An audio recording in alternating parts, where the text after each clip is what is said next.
So this is lesson video 1 for chapter 7.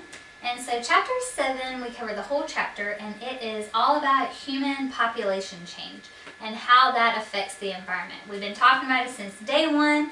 Our large human population is a big reason that we have so many environmental problems. So, population ecology.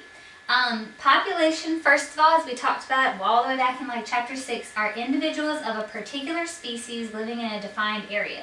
So like if you look in a specific area of woods and you look at the bluebirds in that area, that would be the population of the bluebirds. If you're in a pond and you look at the bass in the pond, that would be the population. So population ecology is a branch of biology that studies individuals of a particular species in a defined area. So once you study that population, that is population ecology. So it's concerned with how and why population increases or decreases over time as a result of things like competition, disease, predation, and other environmental pressures. So they're studying, if a new predator is introduced, then, does the population decrease? Or, if there's a disease that comes, is that going to decrease population of one species, but then it could increase another population if that species that decreases is a predator. So everything is related when it comes to population ecology. So how do populations change in size? Well, growth rate is labeled as R, and it is the birth rate, which is called B, minus the death rate, which is D. So in other words, how many are born minus how many have died. That is your growth rate.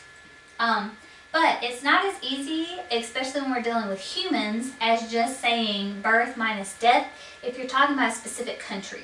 If you're talking about the globe in general, this is enough to tell us the growth rate. But if we're talking about the United States, some people, they move into the United States. Some people in the United States move out. So when you're talking about a country, you have to consider dispersal. So dispersal is just the movement of individuals from one region to another, and it affects the local populations. So a word everybody's familiar with is immigration. It's denoted as I, and that is when individuals enter a population increase size. So as you know, most people in the United States immigrated here. Of course, the Native Americans were the first ones here, but still technically they even immigrated if you read back in history.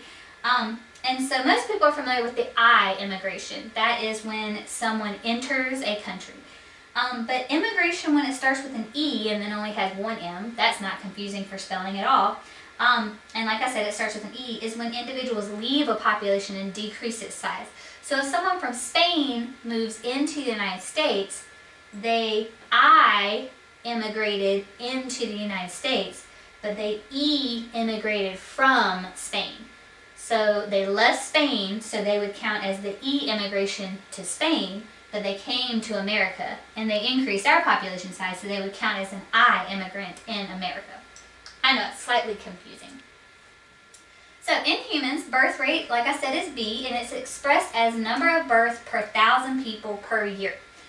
And then death rate, which as we said is denoted as D, is expressed as the number of deaths per 1,000 people per year. Growth rate is also referred to as natural increase. And so again, when we're looking at the global scale, all we care about is births and deaths. But if you're looking at one country or a local location, that's when you have to take into account the dispersal, the immigration and the immigration, the I and the E immigrations. So, exponential population growth occurs when optimal conditions enable organisms to maintain a constant reproductive rate, and it forms a J-shaped curve. So here we have, this is some bacteria growing. So in the beginning, it's a very slow rate of growth, but eventually it starts increasing very quickly. And so you can see that J-shaped curve. So at some point, the conditions became optimal for the reproduction. In human population growth, if you look, when we start skyrocketing is when we hit kind of the Industrial Revolution time. When life started getting easier for us because machines were doing our work, we had better medical care, so we're living longer, and things like that are kind of what helped us start forming our J-shaped curve. But now, of course, that J-shaped curve has come back to bite us because now we have so many people that we're going to start having issues because of it. So what happens when you get too many people? Well, environmental resistance will help control population growth. So they're just environmental limits placed on exponential growth. So something can't exponentially grow forever when it comes to populations in the environment. So exponential population growth results in increases in competition, predation, and disease. So eventually if population gets too high, a new predator might be introduced or disease might start occurring. The availability of food, water, shelter, and other resources decline. So again, if you get too many people in an area, there's not going to be enough water, there's not going to be enough food, so that's going to cause population to start declining.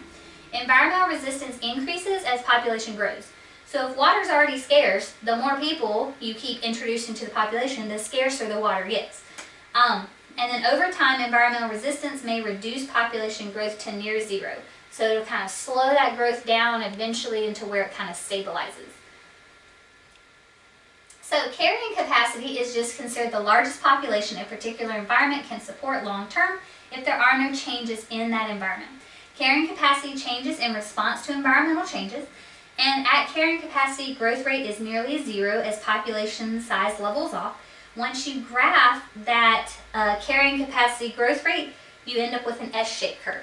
Okay, so see, we looked at the J-shaped part, so eventually environmental factors and carrying capacity are going to force our population to kind of stabilize to where we cannot hold past that. And so that's when your curve makes the S shape instead. So, advances in global health result in a decrease in death rate. We have greater food production, better and more accessible medical care, and improved water quality and improved sanitation. So again, this is our human population J-shaped curve. So here we had a long period of time where we were having some issues. Eventually, like I said, we hit that industrial revolution, and then that's when all of a sudden you see our J. So what's eventually going to happen? This J is going to have to turn S-shaped once we reach our carrying capacity. Okay, so these are just some of the reasons that we went from this part of the J-shaped curve to that exponential increase in population. So, human population as of now continues to increase. The growth rate, which is R, has declined over the last few decades. So our population is increasing, but it's not increasing quite as quickly. The global average of number of children born to each woman is about 2.5. This is lower in highly developed countries and higher in less developed countries. Earth's carrying capacity is estimated to range from 4 billion to 16 billion. Well, we know it's not 4 because right now we have about 7 billion people. This is 2020, so if this video is watched many years from now, it might be higher. So we know it's not 4, it's at least 7 because we're supporting 7 right now, so somewhere between 7 and 16 billion. The more highly developed countries have lower carrying capacity due to higher per capita resource use. So like in the United States, we use a lot more resources than someone in like a third world country. So we can't support as many people as a less developed country because of the amount of resources each of us uses. So what will happen to the human population as it approaches Earth's carrying capacity? Well, optimists suggest a decrease in birth rate will stabilize human population. That would be the positive spin on things. Pessimists, experts, predict widespread environmental degradation. And so here's some of the things that the pessimistic experts suggest would happen. Earth becomes inhabitable for humans and other species. There's a massive wave of suffering and death. The extinction of humans is unlikely, but severe hardship for most will ensue. And some experts even think that humans have already exceeded the carrying capacity of the environment. And so that's some of the reason why we're experiencing some of the hardships that we are now. So as much as we would want the optimists to be right, the pessimists, that doesn't look too great. All the suffering and death and hardship. But the problem is we don't want to know what it's like if we reach carrying capacity, if we're not there yet. So that's why we need our population numbers to kind of get that S-shaped curve and stabilize and quit increasing so quickly. Alright, so that's it for lesson video number 1. And so there'll be 2 more for this chapter and then we'll be good to go on this one.